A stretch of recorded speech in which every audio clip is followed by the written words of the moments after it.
हाय, कसे आहात सर्व? मस्त ना? मी पण. तर आज मी बनवते फोडणीचा भात. तर फोडणीचा भात हा आपले महाराष्ट्रीयन डिशमध्ये बेसिक डिश आहेत सगळ्या.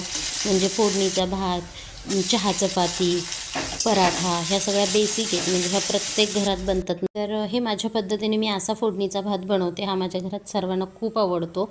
ही रेसिपी माझ्या आईची आहे. तर तुम्ही पण असंच बनवता का? हे मला कमेंट बॉक्समध्ये नक्की सांगा.